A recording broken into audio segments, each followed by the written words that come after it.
All right, let's jump into another deep dive. Today, we're going to unpack a topic that can be a little tricky, Grace, especially in Christianity. I think with the thoughts that you've shared from Temple's Table, there's a lot of cool stuff to uncover here. You're absolutely right. Grace is one of those words that, yeah, people use it all the time, but it goes so much deeper than just being nice or polite. It's really at the core of, who God is and how he wants to be in relationship with us. You're totally right. And Temple's Table, like right off the bat, gives us a simple definition: favor, blessings, or kindness. Mm. And I got to say, just from that, I'm liking where this is going, Yeah, it sets a very positive tone, but the important thing here is like who's doing the giving. right? This definition really highlights that grace comes from God. It's his choice to bless us, not us trying to like rack up points or something. Hold on a second. This is where I kind of get tripped up sometimes. Okay, so if grace is something God gives freely, like a gift, does that mean our actions don't matter? Like, can we just, I don't know, do whatever and still be good? Oh man, that is such an important question. And to be honest, a lot of Christians grapple with it. Temple's Table makes a point of saying God chooses to bless rather than curse, which really shows his loving nature. But it also pulls in some verses from the Bible to show how grace and the choices we make actually work together. Okay, cool. Let's get into those scriptures. What kind of examples do they use? One that really stood out to me was Acts 4:33. It talks about the apostles, doing all these amazing things, miracles, preaching without fear. And the source points out that God's grace was so powerfully at work in them all. So it's like grace is this like active power that fuels us to do good, even like supernaturally good things, not just something we passively receive. Yes, exactly. It's active, it's transformative. And then, there's Proverbs 3.4 where it talks about finding favor and a good name in God's eyes. So this suggests that living righteously, making good choices, is connected to experiencing God's favor, but the emphasis is still on his grace as the source. Okay, so it's not about earning grace, but living in a way that lines up with God's will and that kind of like naturally leads to more of his favor. Exactly. And then Temple's Table takes it even further with Psalm 84.11. This one assures us that God withholds no good thing from those who, walk blamelessly, talk about feeling secure in his goodness, right? Okay, I got to push back a little here though. Doesn't this imply that if someone's going through like tough times, that they're not walking blamelessly? What about like good people who suffer? You've hit on a point that theologians have been wrestling with for centuries. We have to remember, walking blamelessly doesn't mean like living a perfect life, but more, having a heart that's turned towards God. So this verse, it highlights God's desire to bless his kids, but it doesn't promise a life completely free from trials. Right, that makes more sense. It's about like the direction our heart is facing, not about reaching some impossible standard of like never messing up. Right. And to go even further, Temple's Table uses Exodus 33.17 as an example of actively seeking God's favor. It's where Moses, he like boldly asks God for his presence and he finds favor because of it. I love that. It shows us that we do have a part to play in our relationship with God. It's not just about waiting for blessings to just, fall from the sky. It's about engaging with him, seeking him out, and yeah, like boldly asking for his favor. Exactly. And the verse specifically says God was pleased with Moses. So it's not about manipulating God with the right words, but coming to him with a genuine heart. Okay, so we're seeing that grace is given freely, but it's not completely separate from the choices we make. That's like super interesting. It is. It's like a paradox. And, Temple's Table dives even deeper into this, like how grace shows up in God's care for us, how he provides. And Job 10.12, that one really stood out to me. Oh, Job. Tough book, but man, powerful stuff in there. What does it say about grace? It talks about, even though Job is going through unimaginable suffering, God is still there. And it describes his kindness and providential care. This, again, ties back to that definition of grace, a way God shows his love and concern for us. It's like a reminder that even when things are really hard, his grace is still there, holding us up. Absolutely. And then Temple's Table also brings in Psalm 5.12, which has this incredible image of God surrounding the righteous with his favor like a shield.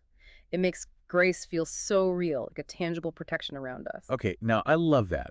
But doesn't that like contradict Psalm 30.7 a little? That one talks about the feeling of dismay when God's favor seems absent.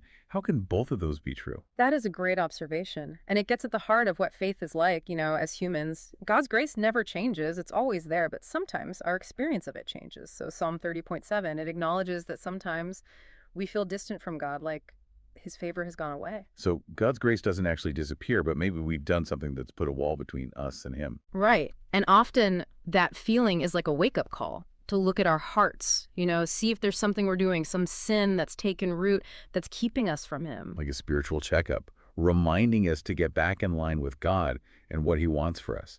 So even when we feel far from him, there's still a purpose there, a path back to his grace. Exactly. And this is honestly just the beginning of the conversation. Temple's Table goes even deeper, exploring how this grace is shown through Jesus Christ, which is where things get really interesting. Okay, you've got me hooked. This is already way more insightful than I expected. But we got to pause here for a bit. We'll be back soon to keep exploring grace, so don't go anywhere. All right, welcome back. So we were talking about how God's grace is freely given, but it's also tied to like what we do and where our heart is at. Now let's shift gears a bit and look at how Jesus changes everything when it comes to grace. Yeah. Temple's Table really focuses on this. Yeah, okay, I'm ready. How does Jesus change things up? Well, they quote John 1:17, which is, it's easy to just read over it quickly, but it's actually super deep. It compares the law, the one Moses brought down, with grace and truth that came through Jesus. Law versus grace. Sounds like a whole other deep dive we could do. Oh, absolutely. But for now, just think about it this way. The law, it was important, but it kind of showed us how much we messed up. Like it showed us how far we are from God's perfection.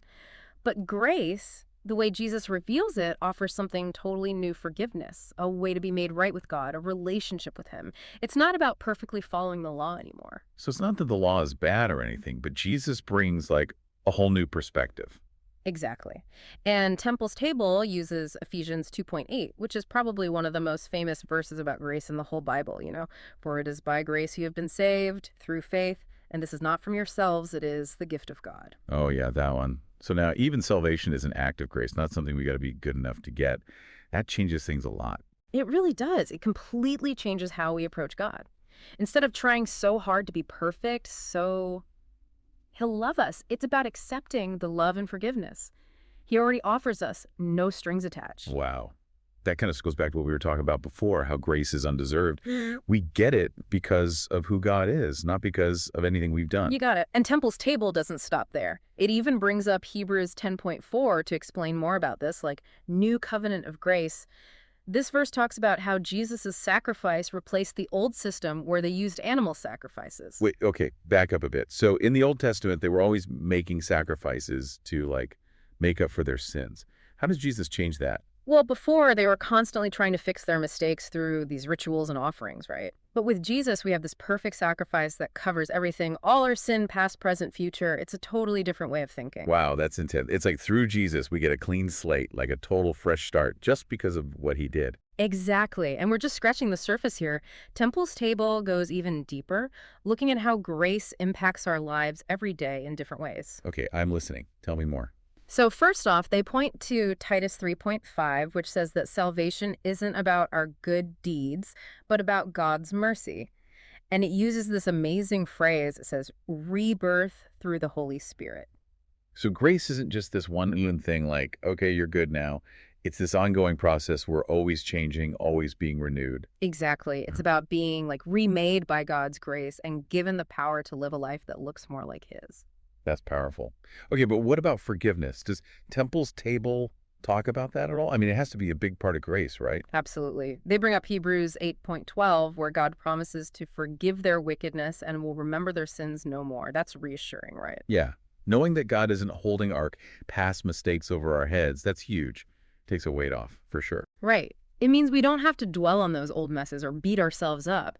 It's about accepting that God has completely forgiven us through Christ. No conditions. Man, I'm really feeling this. It really does feel like a weight lifted off. That's what grace does. It lets us fully experience that abundant life Jesus talked about. Temple's Table mentions John 10:10 for this. Oh, yeah. I have come that they may have life and have it to the full. That's always been one of my favorites. Yeah, it's a good one. It shows the difference between like the bad stuff, the things that try to tear us down, and what Jesus wants for us, real life, full of joy and purpose. Grace isn't just about escaping punishment. It's about living the way God intended. This is blowing my mind. Temple's Table is making grace so much more vibrant than I ever imagined. Right. And to top it all off, they finish with probably the most famous passage about grace. John 3:16-18. For God so loved the world. Oh yeah, the salvation verse. It's crazy how much it packs into just a few lines. God's love, the gift of Jesus, eternal life. It's like the heart of the Christian faith boiled down. Grace is the basis of our relationship with God, the source of our hope and salvation. This whole deep dive has been incredible. We've gone from a simple definition to like how grace shows up in our everyday lives, all thanks to Temple's Table. What's standing out to you the most? For me, it's remembering that grace isn't just some theory, some idea theologians argue about. It's something we experience. It's God's love and mercy changing us from the inside out. I totally agree. It's letting God's love, this undeserved favor, shape everything how we think, what we do, our relationships, everything. There's still so much more to explore, though. Definitely. Temple's Table has given us a good start, but there's tons of other scriptures, different ways of looking at it, even people's personal stories that all point to this amazing power of grace. It's something worth thinking about more. It is. This deep dive has given me a lot to chew on. But for now, we got to pause again. When we come back, we'll wrap up our talk on grace with some final thoughts. Stick around. Welcome back to the deep dive. Man, we've been on quite a journey with this whole grace thing, haven't we? Temple's Table has really opened up some new perspectives for me. Oh, right. It's amazing how, you think you know a word like grace, but then you start digging into it and it just gets deeper and deeper. It's like the foundation of everything in Christianity. Yeah, we've covered so much, the definition, those Bible verses, how Jesus just changes the whole game. One thing that's super clear now is that grace isn't just some nice idea. It's like this real thing that changes your life. And it's for everyone. Like Uh-huh. Temple's Table keeps saying God's grace is free. No one can earn it. No one deserves it. It's just there. And that's what's so amazing about it. It means that no matter what you've done, where you are in life, you can always turn back to God and find his grace. Yeah. Because he's always inviting us to experience his love and forgiveness. Yeah, totally. The key is recognizing that we need his grace, and accepting it humbly and gratefully. It's not about pretending we're perfect. It's about being honest about our flaws and letting God do his work in us.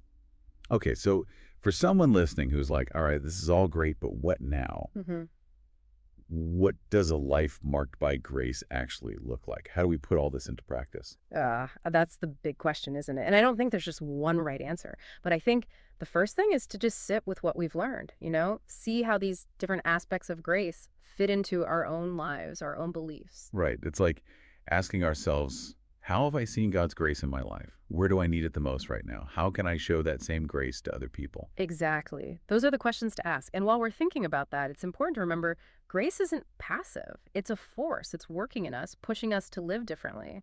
So it's not just about receiving it, but about becoming like conduits of grace. Exactly. Letting God's grace flow through us and touch the people around us, it's forgiving when it's hard, showing compassion even when people don't deserve it. Just being kind because that's what grace does to you. Man, that's a beautiful challenge. It reminds us that grace isn't just about us, it's about making the world a better place. I think so. As we let grace shape how we think, how we act, how we treat each other, we start to see how powerful it really is. It becomes less about what we do and more about who we're becoming. This whole deep dive has really been like transformative. Temple's Table has made grace so much clearer. It has. And just one last thought to leave with everyone.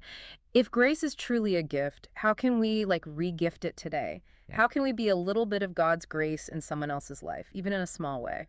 That's a great thought to end on. Thanks for joining us for this deep dive into grace. We hope this has inspired you to learn even more. And until next time, may God's grace be with you.